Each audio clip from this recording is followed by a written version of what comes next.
Hello, welcome back to industries helping and मैं हूं निशांत भैया। और आज हम लोग पढ़ेंगे हमारी यूनिट नंबर 7 का 7.11 लेक्चर। 11 लेक्चर जो होगा हमारा ड्रिल थ्रू का लेक्चर होगा। ओके, ड्रिल थ्रू का मतलब क्या होता है कि हम लोग यहाँ पे जो पेज बनाते हैं, जैसे मान लीजिए यहाँ पे मैंने एक पेज बनाया, ठीक है, और इस पेज से मैं रिलेट करता हूँ अनदर पेज को, इसको हम लोग ड्रिल थ्रू कहते हैं। और इसमें कोई भी कंफ्यूज मत होइएगा ड्रिल अप पे और ड्रिल थ्रू पे। सो मैं आपको यहाँ पर दिखा देता हूँ पावर बीआई सॉफ्टवेयर के ऊपर। यहाँ पर हम लोग एक फंक्शन यूज करते थे पहले टेबल पे, इसको हम लोग ड्रिल अप फंक्शन कहते थे। हमने पहले भी देखा है टेबल के अंदर हम लोग ये फंक्शन को यूज करते थे जिसे ड्रिल अप फंक्शन कहते थे। अब हम लोग यहाँ पे जो देखेंगे ये फंक्शन है ड्रिल थ्रू फंक्शन, तो आप इसमें कंफ्यूज मत होइएगा। पहले आप इस बात का ध्यान रखिएगा कि ड्रिल थ्रू फंक्शन अलग होता है और ड्रिल अप फंक्शन अलग होता है, या ड्रिल डाउन फंक्शन अलग होता है। हमने टेबल वाले यूनिट में इसे देखा हुआ है। अब हम लोग क्या करेंगे, ये जो ड्रिल थ्रू फंक्शन है इसको हम लोग यहाँ पे समझेंगे। आप देख पा रहे हैं यहाँ पर एक टेबल है, ठीक है। और इससे पहले मैं आपको बता दूं 7.1 लेक्चर के लिए मैंने यहाँ पर जो है दो और शीट बनाकर रखी हुई है, शीट 1 और शीट 2। तो यहाँ पर क्या करेंगे हम लोग, आप देख सकते हैं, पहले यहाँ पे शीट को लोड होने देते हैं। शीट 2 मैंने बनाकर रखी हुई है जिसमें स्टेट आपको दिख रहा है और सेल्स की वैल्यू देखिए, यहाँ पर भी वही है, यहाँ भी सेल्स की वैल्यू भी वही है और यहाँ पे कस्टमर का नाम है। और शीट 1 के अंदर मैं जा रहा हूँ और शीट 1 के अंदर मैं यहाँ पे सब कैटेगरी रखा हुआ हूँ और यहाँ पे सेल्स की वैल्यू सब जगह सेम है, यहाँ ईयर है, यहाँ पे कैटेगरी है। आपका समय ना बर्बाद हो इसलिए मैंने यहाँ पे टेबल अलग अलग बनाकर रखा हुआ है और दो अलग अलग मैंने केवल यहाँ पे शीट बनाकर रखी हुई है। अब मैं क्या काम कर रहा हूँ कि मेरा मेन फंक्शन क्या यूज करता है ड्रिल अप का, मैं आपको बता दूं। तो यहाँ पर देखिए, यहाँ पर आपको जो विजुअल दिख रहा है, जो आपको यहाँ पे विजुअल दिख रहा है, यहाँ पे मैं जाऊंगा और यहाँ पर मैं जैसे मेरे माउस से राइट क्लिक करूंगा तो यहाँ पे ड्रिल थ्रू का फंक्शन आपको अभी शो नहीं हो रहा है। ओके, तो इसको यूज कैसे करते हैं मैं आपको पहले बता दूं। पहले मैं शीट नंबर 1 पे जाता हूं, फिर मैं इसके यूजेस को भी बता दूंगा। शीट 1 पे जाता हूं और इसको मैं क्लिक करता हूं। इस पे मैं क्लिक करता हूं तो आप देख सकते हैं यहाँ ड्रिल थ्रू का फंक्शन है जहां पर मुझे एक वैल्यू को एड ऑन करना है।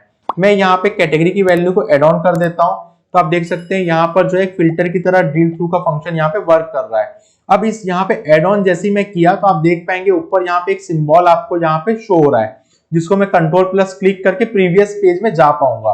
तो मैं यहाँ पे क्या काम कर रहा हूँ कि मैं एक पेज से दूसरे पेज को जो है ना यहाँ पे लिंक अप कर रहा हूँ। मान लीजिए ये जो पेज है ये पेज कंप्लीट कंपनी ओनर का है, फिर ये मैनेजर का है और ये उसके बाद उसके सब मैनेजर या फिर एम्प्लॉय का है। और इस पेज से सेकंड पेज में आपको मैनेजर का जो कैटेगरी है उसको लिंक अप करना है। इसके लिए ड्रिल थ्रू का फंक्शन काम करता है एक फिल्टर की तरह, जिसको हम लोग, मैं वापस से ड्रिल थ्रू फंक्शन पे जाता हूं और यहां पर आपको बताता हूं।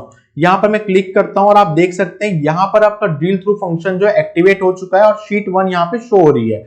मतलब कि मैंने ड्रिल थ्रू के फंक्शन को शीट 1 पे मैं गया था, शीट 1 पे जाके मैं यहां पर क्लिक किया। यहां पर क्लिक करने के बाद यहां पर मेरा ड्रिल थ्रू का फंक्शन आया। तो यहां पर जो क्या हुआ, ये जो सब कैटेगरी है ना, ये सब कैटेगरी का जो फंक्शन है यहां से लिंकअप हो गया। आप देखिए यहाँ पे जो कैटेगरी का फंक्शन है वो यहाँ पे ड्रिल थ्रू के थ्रू यहाँ पर जो है लिंकअप हो गया या एक्टिवेट हो गया। और यहाँ पे आइकन भी शो हो रहा है कि आप डायरेक्ट उस पेज पे, उस शीट पे जो है स्विच कर सकते हो। तो मैं क्या कर सकता हूँ कि यहाँ पे मैं और भी मल्टीपल शीट को एड ऑन कर सकता हूँ, जैसे मैंने एक शीट को एड ऑन किया। अब यही चीज देखते हैं कि क्या पाई चार्ट में भी ये हुआ। तो आप देख सकते हैं कि पाई चार्ट में यहाँ पर कुछ भी फंक्शन जो है एड ऑन नहीं हुआ। क्यों एड ऑन नहीं हुआ? क्योंकि यहाँ पे मैंने कैटेगरी रखी हुई थी और कैटेगरी के अंदर जो शीट है वो सब कैटेगरी है, इसलिए फंक्शन यहाँ पे एड ऑन हुआ। अब मैं यहाँ पे फर्नीचर पे जाता हूँ और इसको ड्रिल थ्रू पे जाके शीट 1 पे क्लिक करता हूँ। जैसे मैं यहाँ पे क्लिक करूंगा आप देख सकते हैं मैंने कुछ भी नहीं किया, मैं शीट 1 के अंदर डायरेक्ट स्विच कर गया हूँ। और यहाँ पर मैं देख पा रहा हूँ कि यहाँ पे मैंने फर्नीचर को बस क्लिक किया था तो यहाँ पे कंप्लीट मेरे पास सब कैटेगरी आ चुकी है, जिसमें मेरे सेल्स की फर्नीचर की जो सब कैटेगरी है, जैसे फर्नीचर के अंदर चेयर था, बुक केस था, टेबल था, इस तरीके से यहाँ पे कंप्लीट सेल्स आ चुकी है, ईयर वाइज सेल्स आ चुकी है। और यहाँ पे केवल फर्नीचर का जो सेक्शन है वो यहाँ पे एड ऑन हुआ है। अब इसी चीज को मैं फिर से आपको करके दिखाता हूं। तो मैं यहाँ ड्रिल 1 जो 7.11 पेज है उसके अंदर चले गया मैं मेन पेज पे, और यही चीज मैं ऑफिस सप्लाई के साथ करके दिखाता हूं आपको। मैं यहाँ पे गया और ड्रिल थ्रू पे क्लिक किया और शीट 1 पे मैं डायरेक्ट यहाँ पे क्लिक कर दिया। तो मेरा जो पेज है डायरेक्ट रीडायरेक्ट हो गया यहाँ पे शीट 1 पे, और यहाँ ऑफिस सप्लाई आ गई और यहाँ पे जो कंप्लीट वैल्यू है यहाँ पे एड ऑन हो गई। और इसको रिमूव करना तो मैं यहाँ पे जा रहा हूँ और यहाँ पर जाकर मैं इसे रिमूव कर दे रहा हूँ। तो यहाँ पर जो है मेरा कंप्लीट रिमूव हो गया सेक्शन। तो मैं यहाँ पे ड्रिल थ्रू पे जाता हूँ और कंप्लीट वहां पे उस पेज पे स्विच करने के लिए आप देख सकते हैं यहाँ पे ड्रिल थ्रू पे जाके मैं फिर से आपको दिखा देता हूँ, बट इस बार मैं टेक्नोलॉजी के साथ जाता हूँ और आपको यहाँ पे ड्रिल थ्रू फंक्शन वर्क कर रहा है कि नहीं करना है, मैं बता देता हूँ। तो यहाँ पे टेक्नोलॉजी के साथ भी ये फंक्शन जो है वर्क कर रहा है और यहाँ से रिमूव कर चुका हूँ, तो ये डायरेक्ट पेज का रिडायरेक्ट वाला ऑप्शन जो यहाँ पे शो नहीं हो रहा है। अब एक काम करते हैं, शीट नंबर 2 पे हम लोग जाते हैं और शीट नंबर 2 पे देखते हैं यहाँ पे कस्टमर नेम है और स्टेट है। तो यहाँ पे ड्रिल थ्रू फंक्शन पे जाते हैं। अब यही ड्रिल थ्रू फंक्शन जो है मैं मार्केट के लिए या इस पाई चार्ट के लिए अप्लाई करता हूँ। तो हम लोग ये काम करते हैं, यहाँ पर जाते हैं और यहाँ पर आप देख पा रहे हैं कि कस्टमर का नाम है और स्टेट है, मार्केट नहीं है यहाँ पे। तो मैं एक काम करता हूँ, यहाँ पे आपके सामने ही यहाँ पे स्टेट को हटाता हूँ और यहाँ पर मार्केट को और सेल्स को ऐड कर लेता हूँ। तो मैं यहाँ पे मार्केट को ऐड कर लेता हूँ जिससे मार्केट और सेल्स यहाँ पर शो हो। तो यहाँ पे आप देख सकते हैं मार्केट और सेल्स का टेबल बन चुका है और इस पे हम लोग जो है ड्रिल थ्रू को ऑप्शन पे अप्लाई करते हैं। तो यहाँ पे मैं एक काम करता हूँ, मार्केट को उठाता हूँ, एड ऑन करता हूँ और यहाँ पे ड्रिल थ्रू का फंक्शन एक्टिवेट हो चुका है। यहाँ पे आ चुका है अफ्रीका और आप देख सकते हैं जो भी हमारे 5 यहाँ पे मार्केट के सेगमेंट बने हुए वो आ चुके हैं और यहाँ पे ऑप्शन भी आ चुका है।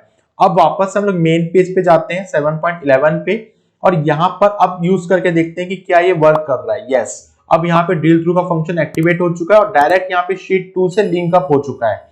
मतलब मैं डायरेक्ट स्विच करूंगा शीट 2 पे। मैं जैसे ही यहाँ पे क्लिक करता हूँ अब आप देख पाएंगे कि मेरी जो कंप्लीट शीट है यह एक्टिवेट हो चुकी है। मतलब एशिया का मार्केट मैंने सेलेक्ट किया था तो यहाँ पे एशिया की सेल्स आ चुकी है। यहाँ पर भी देख सकते हैं कंप्लीट कस्टमर के नेम आ चुके हैं जो जो एशिया में यहाँ पे सेल्स में पार्टिसिपेट किए थे। तो इस तरह से आपको टोटल वैल्यू भी यहाँ पे सेम 40422762 इस तरीके से यहाँ पे मैच कर रही है।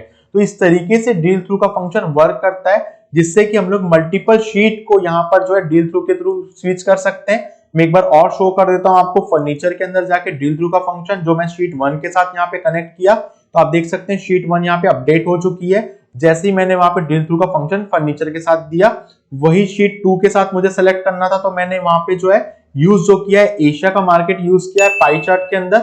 आप लोग यहाँ देख पाए। अब एक काम करता हूं, मैं यहाँ पे एशिया के अलावा यहाँ पे अफ्रीका के मार्केट को ड्रिल थ्रू करके आप लोग को दिखा देता हूँ। मैंने अफ्रीका पे गए और यहाँ पे शीट 2 पे सेलेक्ट किया और शीट 2 पे डायरेक्ट मैं स्विच कर गया हूँ और शीट 2 पे अभी एक्टिवेट हो रहा है, लोड हो रहा है अफ्रीका का मार्केट। आप देख सकते हैं यहाँ पे अफ्रीका का कंप्लीट सेल्स दिखा रहा है और यहाँ पे कंप्लीट कस्टमर के नेम दिखा रहे हैं जो जो सेल्स पे पार्टिसिपेट किए थे और टोटल वैल्यू भी मैच कर रही है। इस तरीके से आपने 7.11 लेक्चर को भी समझ लिया होगा और अभी कंप्लीट आपने 7.1 से 7.11 लेक्चर में कार्ड को और फिल्टर को अच्छी तरीके से समझ पाए होंगे। और लास्ट हमारा जो ऑब्जेक्टिव है कि हम लोग सीक्वेंस वाइज और सीरीज वाइज कंप्लीट चले और हमारे डैशबोर्ड को क्रिएट करें। तो अब आपको कॉन्फिडेंस भी आ गया होगा जब आपने यूनिट नंबर 1 से यूनिट नंबर 7 तक आप पहुंच गए होंगे तो कि आप भी यहाँ पे एक डैशबोर्ड को क्रिएट कर सकते हैं विदाउट किसी कोडिंग नॉलेज के साथ। तो हम लोग आगे आने वाली और भी यूनिट्स देखते हैं और उसके बाद एक डैशबोर्ड को और एंड टू एंड प्रोजेक्ट को यहाँ पर करके देखेंगे।